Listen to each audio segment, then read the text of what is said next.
Our Bella Notte, a Miraculous Ladybug fanfiction written and narrated by Mira Rose. The artwork is from Felly Boo Boo on Instagram. I don't know if I said that right. I apologize. But look at it! Isn't it so great?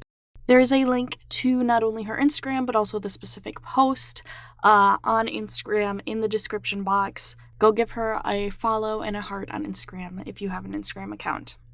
Now, if you haven't been to this channel before, this is a channel that narrates fanfiction in either a podfic or audiobook format, whatever term you prefer to use, so that you can listen to fanfiction as you clean your room or drive to work or try to fall asleep. If you'd like more Miraculous Ladybug fanfiction, you can find it by either checking out videos on this channel or just subscribing so you can stay up to date on the latest parts of your favorite fanfiction and hit the bell for those notifications. Now then, Our Bella Notte, Chapter 1. If there was anything Marinette missed most in the world, it was Cat Noir. It wasn't her earrings. It wasn't the connection she had with her people of Paris. It wasn't the other miraculous holders. It wasn't even Tiki. Marinette missed Cat Noir more than anything now that her city was at peace. The city was at peace. The miraculous returned to a new band of guardians, and Marinette was recovering from her career as a vigilante at her one-bedroom apartment, tea in hand as she gazed out at the nightlife from the balcony. Cat would like a night like this. He couldn't stand humidity, and today's nighttime air carried a chill to it that made her body crave a warm embrace. He would like it. Sighing, Marinette wrapped her fingers around her mug and turned to go inside when she heard the birds fly away. It wouldn't alarm a normal person, but she wasn't normal. Seemingly normal events racked her blood pressure higher, an adrenaline concerto beating through her veins. Taking a moment to glance around, Marinette didn't see anything out of the ordinary. Okay, it's fine. There's no more Hawkmoth. There's no more Mira. The miraculous are protected, and no one's abusing them. It's fine. Go back inside. Leaving so soon? Marinette threw her mug at the voice, not pausing to recognize the owner. She had her arm around their neck before her instincts calmed down, leaning against the railing so the two of them didn't topple over the edge. Wait. Cat ears?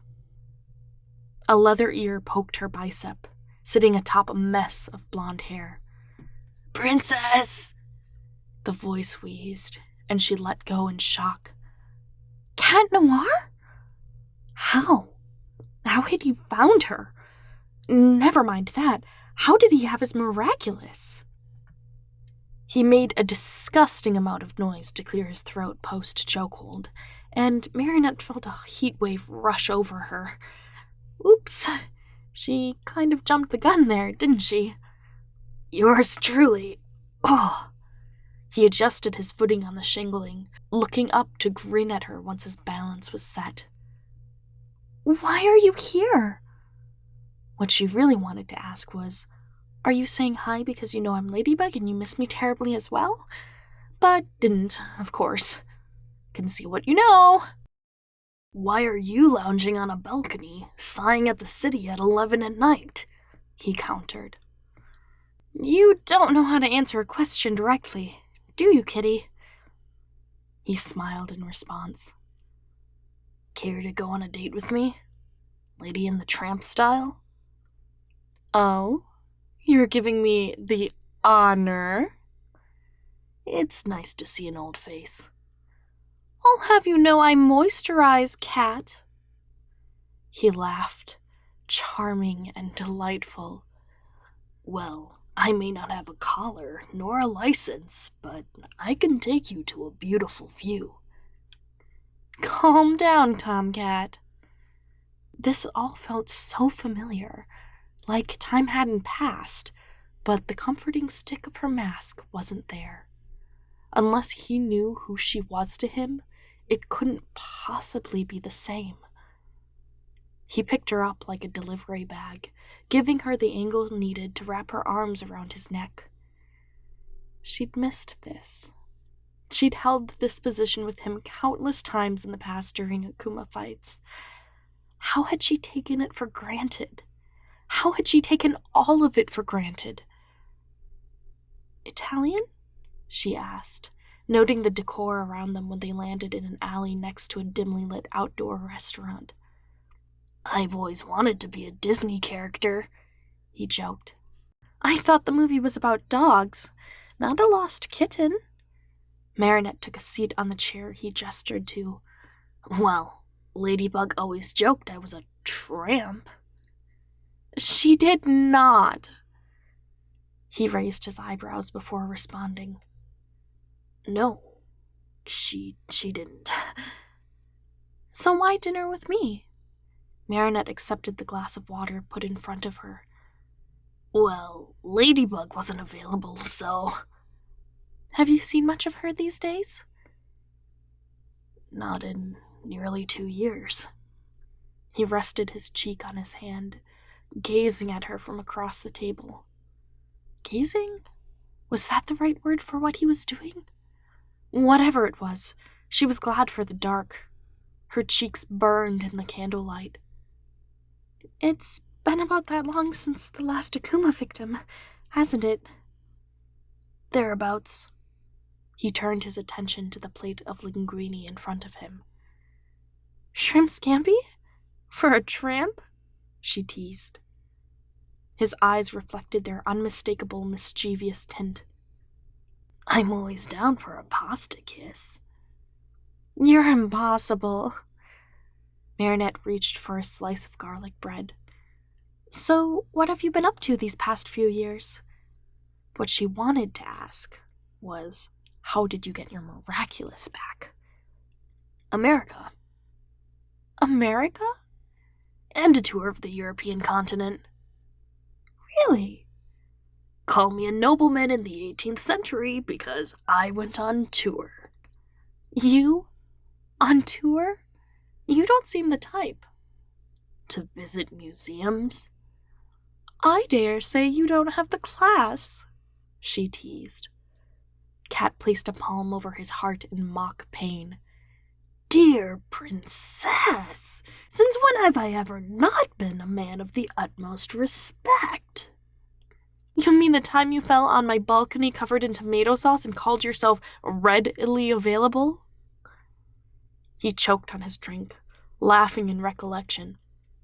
I forgot about that one. Yeah, okay, so there was one time. Should I call up Ladybug and ask her to share some of her tales? Marinette teased, calmly taking a bite of her fettuccine. Cat gagged on his attempted bite, coughing the food into a napkin before clearing his throat and staring her down. You're in contact? With her? Okay, so maybe he didn't know who she used to be. She doesn't have the earrings anymore, Cat. His face fell, and he turned his attention back to his fork.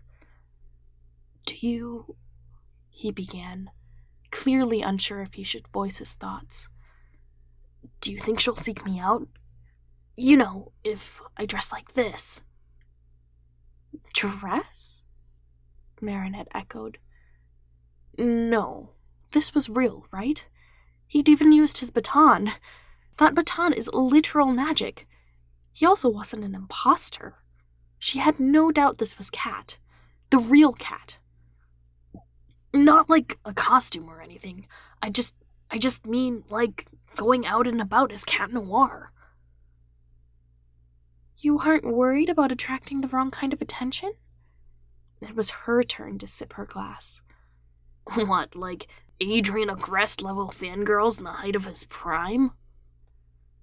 She flinched at the comment. He'd fallen from the limelight so tragically that it tore her heart.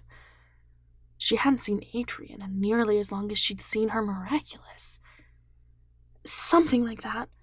Do you think you'd be welcome back on the streets? As opposed to being booed? no idea.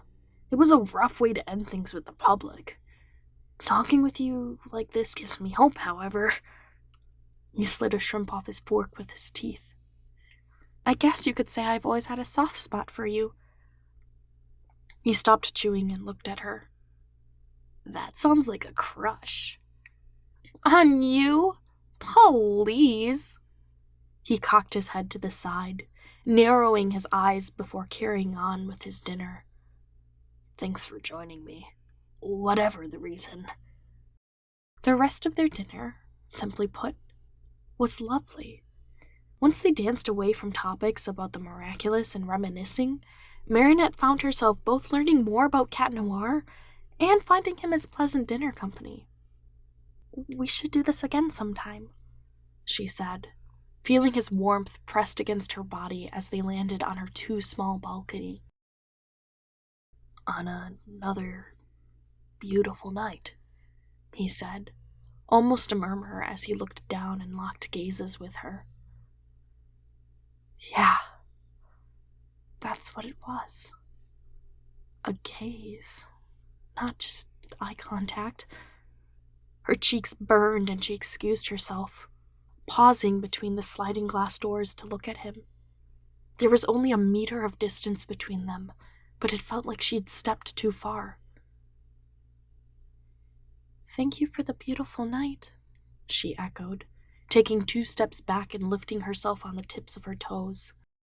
Pressing her lips to his cheek, she slowly lowered herself down again, surprised to see his rapid movement to cover the area she kissed with his palm. Well, I guess we'll dinner again, okay? He said, straightening himself before casually leaning on the railing. Marinette laughed, happy to see she still had a way to fluster the poor boy. Well, poor man. Yeah, looking at his stature, it was clear he wasn't a boy anymore. Good night. For real this time. Bella notte, bella donna. She mock blew a kiss and retreated inside, peeking out the small kitchen window to see him leave. Collapsing to the floor with a glass of milk in her hand, Marinette couldn't help but squeal.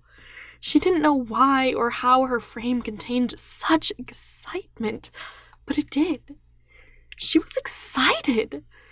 Seeing Cat Noir again absolutely riveted her to the very bone. Cat was right.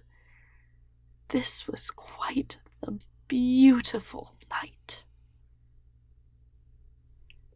Thank you so much for listening. Part 2 is on its way. If you've made it this far, comment Cat was right in the comments section. Also, just leave your own original comment because it's really cool and fun to see. Anyway, go check out the artist. Link in the description if you haven't already. Subscribe to the channel to stay up to date on this series and other series if you haven't already. Hit the bell so you actually get the notifications, and leave this video a like to help the YouTube algorithm. I will catch you in the next one. Bye!